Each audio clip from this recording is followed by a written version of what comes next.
What's up everybody, it's Jonathan from OT for Tech, and this is the Note 4. I unboxed this bad boy a little bit ago and did my first impressions or overview. If you're looking for more of a complete spec breakdown, then check out that video before you watch this one. But if you want more of a purchase guide based on my personal experience, this is the video that you want. So without further ado, let's go ahead and get this thing started. Samsung has slightly changed the design of the Note lineup, and this time for the better. They've given the Note 4 a more premium feel by adding an outside trim of metal to match the corresponding Note 4 color that you get. What I mean by this is the white Note 4 will have the white metal trim and the black will have the black. There's also a pink version, but we won't be referencing that particular model in this video. Just know that that color is available in case you're looking for it. Outside the metal trim, you have a redesigned plastic back which offers the soft plastic faux leather design, but gone is the ridiculous stitching that was included on the Note 3. I've actually been very happy with the design of the Note 4. It feels really good in the hand thanks to the coolness of the metallic trim. Though the plastic back may not be the most premium design ever, it's definitely durable and also removable, which gives you access to the battery,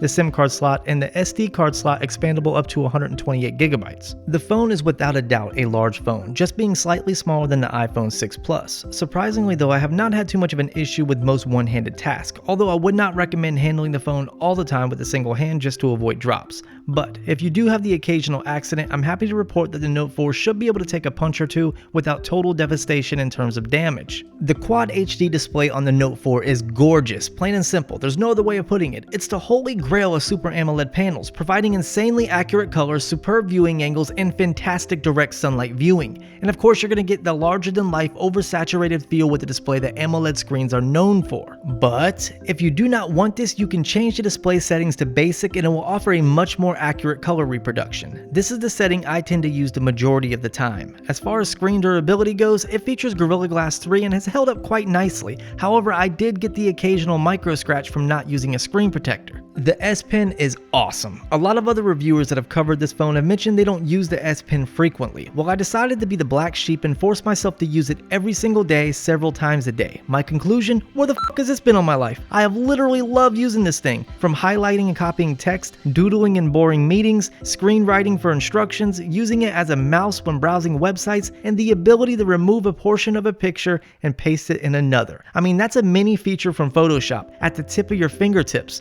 or S Pen tip. I know that was corny. But I mean, this is a feature that should be equipped with all phablets, including the iPhone 6 Plus. But that's just a personal opinion. Don't light up the comment section with that remark. My God. Those were my first words upon taking the first picture with my Note 4. Next, it was Then I believe it was this phone could compete with the iPhone 6 and 6 Plus's camera. That is until I took a low light picture. In any case, I did a full video on the Note 4's 16 megapixel rear facing camera, which has OIS and the ability to capture 4K UHD. I'll leave the link to that video below. The 3.7 megapixel wide angle front facing camera does an excellent job at capturing selfies. And thanks to the new feature that allows you to use the heart rate monitor to snap the picture, it makes taking them extremely easy. The camera software is pretty much what you would expect from Samsung, including a ton of features, settings, shooting modes, and filters. And it still runs really smooth. It gives the user a lot of flexibility when deciding how they want their images to look. This includes Live HDR, which is a carryover feature from the Galaxy S5. Just believe me when I say that you will not be disappointed with the camera on the Note 4, even if it does some post-processing and over-sharpening at times. Believe it or not, TouchWiz is actually really smooth on the Note 4, which is why it's going into the things I like category. It kind of surprised me since the S5 LTEA features the same Quad HD display and internals, and that device still lagged big time. However, thanks to the Snapdragon 805, the Adreno 420, and 3 gigs of RAM, Samsung's voodoo magic powers on TouchWiz has worked extremely well. You will experience the occasional hiccup, stutter, and TouchWiz flutter, but it's greatly improved over previous model phones running TouchWiz. All the magical powers and endless features that you're accustomed to on TouchWiz can be found here and run fantastic. This is the AT&T model, so unfortunately there's going to be some features missing like download booster, which is bullocks, but you can still get the power saving features, customization options, and the briefing screen if that's your kind of thing. So any kind of feature that you could possibly think of putting in a phone, Samsung has done it. This includes an IR blaster, a fingerprint reader, an O2 sat reader, a heart rate monitor, activity tracker in the software, Samsung's quick or rapid charging, removable battery, OIS in the camera, Quad HD display, fantastic cameras, S Pen, dual microphones on the bottom, which allows you to simultaneously record 2 different subjects, and the list goes on.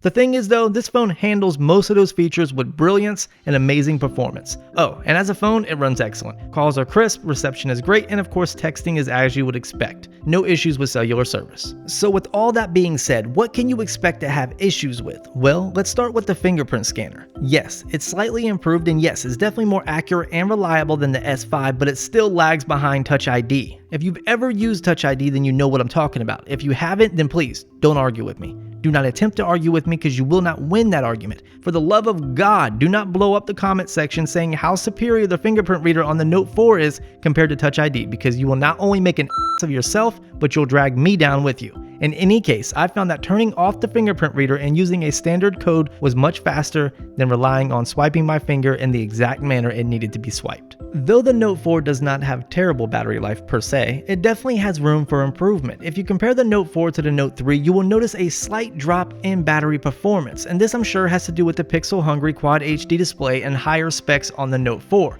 But Samsung could have brought a bigger battery, and seriously, I mean brought a bigger battery like Karl Malone used to bring it to the hole. But even though this has managed to find its way on my negative portion, the average smartphone user, which I'm guessing is at least half of you guys, will not be disappointed with battery performance. This, again, is just a mere personal opinion that I have with the Note 4.